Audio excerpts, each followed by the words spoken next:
नमस्कार, मेरा नाम डॉक्टर निधि है और मैं इंदिरा आईवीएफ की गुरुग्राम ब्रांच में एज सेंटर हेड करीबन 5 साल से काम कर रही हूँ।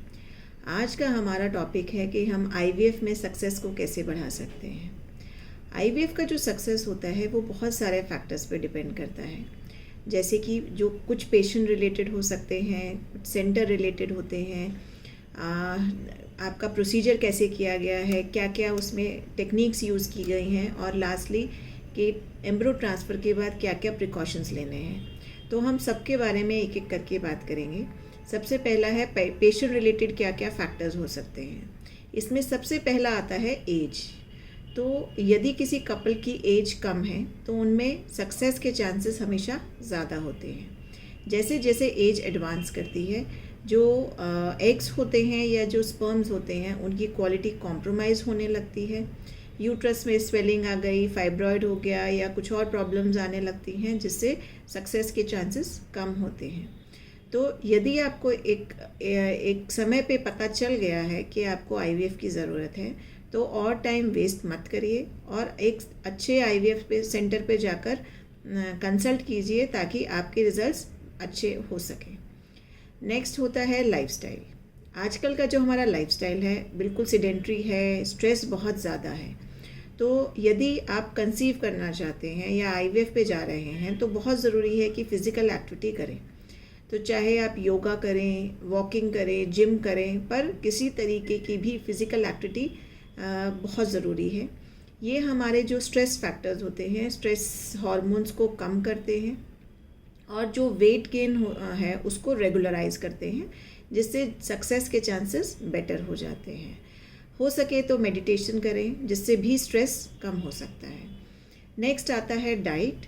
तो ज़रूरी है कि एक बैलेंस डाइट लें। जो सीजनल फ्रूट्स आते हैं उन्हें लेना चाहिए, वेजिटेबल्स, प्रोटीन्स ज़्यादा से ज़्यादा मात्रा में लेना है। फास्ट फूड जो पिज़्ज़ा, बर्गर, कोल्ड ड्रिंक्स, इन सब चीज़ों को अवॉइड करना है। तो जितना हो सके प्रोटीन डाइट लेना है और जो भी ऐसे चीज़ें हैं, फैटी फूड्स हैं, उनको अवॉइड करना है ताकि वेट गेन ना हो। नेक्स्ट आता है स्मोकिंग। स्मोकिंग, अल्कोहल एक इम्पॉर्टेंट रोल प्ले करता है सक्सेस में। देखा है मैंने कि यदि कोई पेशेंट स्मोक करता है तो जो उसके स्पर्म्स की क्वालिटी है या एग्स की क्वालिटी है वो कॉम्प्रोमाइज़ होती है। स्पर्म्स में मोटिलिटी की प्रॉब्लम आने लगती है और जो ऑक्सीडेटिव डैमेज है वो काफ़ी बढ़ जाता है, जिससे आईवीएफ में भी एक अच्छे एम्ब्रियो तैयार करना काफ़ी मुश्किल हो जाता है और सक्सेस कॉम्प्रोमाइज़ होती है। तो जो पेशेंट्स भी स्मोकिंग करते हैं, अल्कोहल कंजम्पशन करते हैं या फिर तंबाकू, बीड़ी, गुटखा जैसी चीज़ों का सेवन करते हैं, तो जितना हो सके उसे अवॉइड करें ताकि एम्ब्रियो क्वालिटी कॉम्प्रोमाइज़ नहीं हो, मतलब एग्स और स्पर्म्स की क्वालिटी कॉम्प्रोमाइज़ नहीं हो और अच्छा भ्रूण बनेगा तो चांसेस कंसेप्शन के अच्छे रहेंगे। कुछ पेशेंट्स में कोमॉर्बिड कंडीशंस होती हैं, जैसे बीपी हो गया, शुगर हो गया, या फिर थायराइड हो गया, या कुछ ऐसी दवाइयों का सेवन करते हैं जो प्रेगनेंसी में सही नहीं होते। तो वो अपने डॉक्टर से कंसल्ट करें और इन सब चीज़ों को कंट्रोल में करना है और ऐसी दवाइयों का सेवन करना है जो कि प्रेगनेंसी सेफ हो। नेक्स्ट है कि कुछ सप्लीमेंट स्टार्ट कर लेने चाहिए, जैसे कि विटामिन D3 हो गया, B12 है, फॉलिक एसिड है, ओमेगा 3 फैटी एसिड्स। ये सब चीज़ें आपके आईवीएफ के सक्सेस को बढ़ाती हैं। नेक्स्ट आता है सेंटर। तो सेंटर भी एक इम्पॉर्टेंट पार्ट है आईवीएफ के सक्सेस का। जितना अच्छा सेंटर होगा जहां आप आईवीएफ करवाएंगे, उतना रिजल्ट के चांसेस बेटर होते हैं।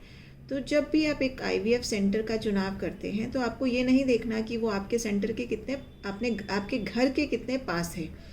ज़रूरी है कि वो एक अच्छा सेंटर हो, वहाँ पे एक अच्छी गायनेकोलॉजिस्ट और एम्ब्रियोलॉजिस्ट की टीम हो। तो एम्ब्रियोलॉजिस्ट कौन होता है? जो कि आपके एग्स और स्पर्म्स को मिलाकर एक अच्छा भ्रूण तैयार करता है। वो हमारे आईवीएफ का बैकबोन होता है और 50% जो सक्सेस है वो इस पे डिपेंड करती है कि आपके भ्रूण कैसे तैयार होते हैं। तो एक अच्छा एम्ब्रियोलॉजिस्ट किसी भी आईवीएफ सेंटर में बहुत ज़रूरी है। तो आपको एक ऐसे सेंटर का चुनाव करना है जहाँ पे एक अच्छे एक्सपीरियंस्ड गायनेकोलॉजिस्ट है और एक एक्सपीरियंस्ड एम्ब्रियोलॉजिस्ट की टीम है। अगर ऐसे सेंटर का चुनाव करते हैं, प्लस वहाँ पे टेक्नोलॉजीज़ कैसी अवेलेबल हैं, वहाँ पे जितनी भी लेटेस्ट टेक्नोलॉजीज़ अगर अवेलेबल हैं और अगर आपको उनकी ज़रूरत है तो आपको उनको दिया जा सके, तो ऐसे सेंटर को ही चूज़ करना है। नेक्स्ट आता है आपका जो IVF का प्रोसीजर है, उसमें हम क्या क्या ऐसी एडवांसमेंट्स हैं जो कर सकते हैं जिससे कि सक्सेस को बढ़ाया जा सकता है। तो विद टाइम देखा गया है कि यदि हम फ्रोज़न एम्ब्रियो ट्रांसफ़र करते हैं तो वहाँ जो सक्सेस है वो काफ़ी बढ़ जाता है। अब फ्रोज़न एम्ब्रियो ट्रांसफ़र क्या होता है? जब भी हम अंडों को शरीर से निकालकर स्पर्म्स के साथ मिलाते हैं तो भ्रूण तैयार होता है। इस भ्रूण को अगर जब बन जाता है तो इसको फ्रीज किया जाता है और नेक्स्ट साइकिल में अगले महीने पीरियड के बाद जब डाला जाता है तो उसे हम फ्रोज़न एम्ब्रियो ट्रांसफ़र कहते हैं। इससे जो आपकी सफलता है वो करीबन 15 से 20% ज़्यादा होती है बजाय कि फ्रेश एम्ब्रियो ट्रांसफ़र के। अगली एडवांसमेंट है ब्लास्टोसिस्ट कल्चर।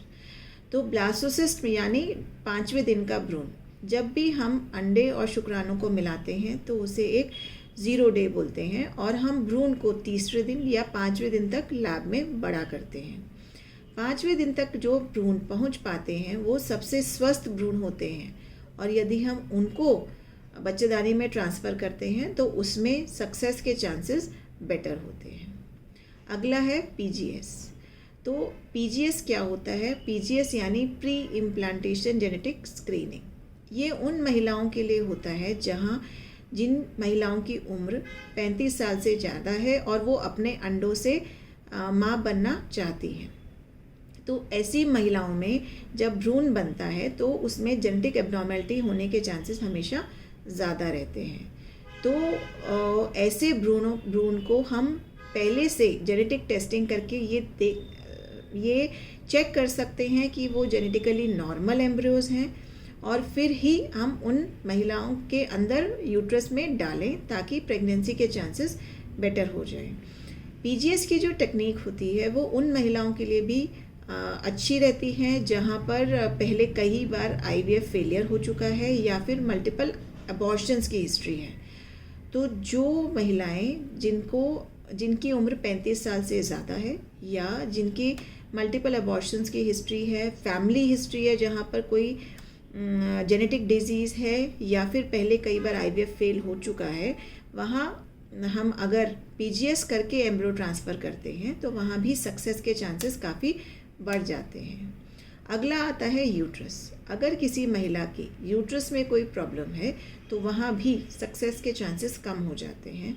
तो जब भी हम IVF स्टार्ट करते हैं तो हमें ये चेक करना होता है कि यूट्रस में कोई रसौली तो नहीं है, कोई सूजन तो नहीं है, उसकी परत कैसी है, ब्लड सप्लाई कैसी है। यदि इसमें कोई प्रॉब्लम है तो हमें उनको ट्रीटमेंट करना है और फिर ही आगे बढ़ना है जिससे रिजल्ट्स बेटर रहते हैं। यदि किसी महिला की जो परत है वो बहुत कमज़ोर है तो उसमें सक्सेस के चांसेस कम होते हैं।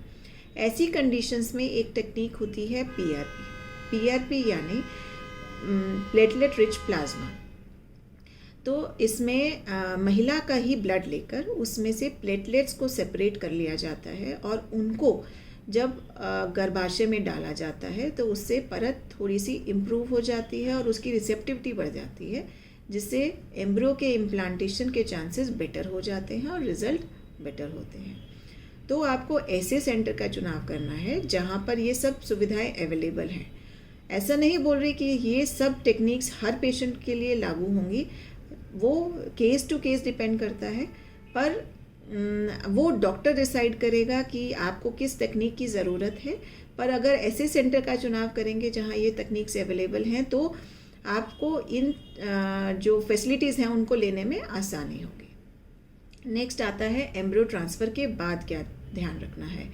तो जब हम एम्ब्रियो ट्रांसफ़र कर देते हैं तो हमें कुछ चीज़ों का स्पेशल ध्यान रखना होता है। पहला है, जैसे दवाइयाँ दी जाती हैं तो जो आपको दवाइयाँ दी जाती हैं उनको आपको उस तरीके से अच्छे तरीके से नियम से लेना है। जो आपकी प्रेगनेंसी होती है वो एक आर्टिफिशियल प्रेगनेंसी है, तो जो हम दवाइयाँ देते हैं सारी प्रेगनेंसी उसी से सपोर्ट होती है। तो यदि आप दवाइयों का सेवन सही तरीके से नहीं करेंगे तो प्रेगनेंसी में प्रॉब्लम आएगी। इसलिए जैसे भी आपको इंस्ट्रक्ट किया जाता है या जो डॉक्टर आपको दवाइयाँ बताता है उसको आपको नियम से लेना है। नेक्स्ट आता है बेड रेस्ट। बहुत सारे पेशेंट्स को ये मिसकंसेप्शन होता है कि आईवीएफ के बाद बेड रेस्ट करना है, उठना नहीं है। तो मैं ज़रूर कहना चाहूँगी कि ऐसा बिल्कुल भी नहीं है कि आपको बेड रेस्ट पर रहना है। आप नॉर्मल फिज़िकल एक्टिविटी कर सकते हैं। आप जो लोग जॉब पे जाते हैं वो जॉब पे भी जा सकते हैं। बस ज़रूरी ये है कि वेट बेयरिंग नहीं करना है या फिर ओवर एक्सर्शन नहीं करना है। जो लोग एक्सरसाइज या जिम करते हैं उनको हैवी एक्सरसाइजेज अवॉइड करनी है। पर हर महिला को करीबन 1 किलोमीटर की वॉकिंग रोज़ करनी है। इससे 2 फ़ायदे होते हैं। एक तो बॉडी एक्टिव रहती है, तो जो यूट्रस होता है उसमें ब्लड सप्लाई अच्छी बनी रहती है। दूसरा, आप अगर बेड पे लेटे रहते हैं तो एक माइंड में सारा दिन यही चलता है कि मेरा रिज़ल्ट आएगा या नहीं आएगा, तो स्ट्रेस लेवल्स काफ़ी बढ़ जाते हैं। यदि आप अपनी नेचुरल एक्टिविटी में एंगेज रहेंगे तो आपके स्ट्रेस लेवल्स काफ़ी कम हो जाएंगे और स्ट्रेस कम होगा तो रिजल्ट्स बेटर रहते हैं। तो तीसरा है, आपको किसी भी तरीके के इन्फेक्शन से दूर रहना है। तो यदि आपके घर में किसी को इन्फेक्शन है, जैसे कि कोल्ड है, कफ है, तो कोशिश करें कि आप उनसे थोड़ा दूर रहें। दूसरा, बाहर के से खाना थोड़ा सा अवॉइड करना है, क्योंकि बाहर के खाने से आपको इन्फेक्शन हो सकता है। तो जितना हो सके एक हेल्दी डाइट घर पर ही लेना है। ये सब चीज़ों का अगर हम ध्यान रखते हैं तो ज़्यादातर केसेस में आईवीएफ सक्सेस हो जाता है। लेकिन ऐसा नहीं कि आईवीएफ का जो सक्सेस होता है 100% होता है। तो ऐसा हो सकता है कि किसी महिला को पहली बार में सक्सेस ना मिले। ऐसे पेशेंट को घबराना नहीं है, उनको डिप्रेस नहीं होना है। उनको अपने डॉक्टर से बात करनी चाहिए। उनको ये पूछना चाहिए कि क्या ऐसे कारण हो सकते हैं जिससे उनका रिज़ल्ट नहीं आ पाया, और ऐसा क्या नेक्स्ट हायर स्टेप्स कर सकते हैं, ऐसी क्या चीज़ें कर सकते हैं जिससे उनको सक्सेस मिले। सबसे इम्पॉर्टेंट मैं ये कहूँगी कि एक पॉजिटिव अप्रोच बहुत ज़रूरी है कि जब भी आप एक आईवीएफ के लिए जाएं तो एक पॉजिटिव माइंडसेट के साथ जाएं कि आपका रिज़ल्ट आ जाएगा। अगर पहली बार में नहीं भी आएगा तो भी डरने की बात नहीं है, दोबारा कोशिश करनी है, और दोबारा कोशिश करेंगे तो ज़रूर सफलता मिलेगी। Thank you, all the best.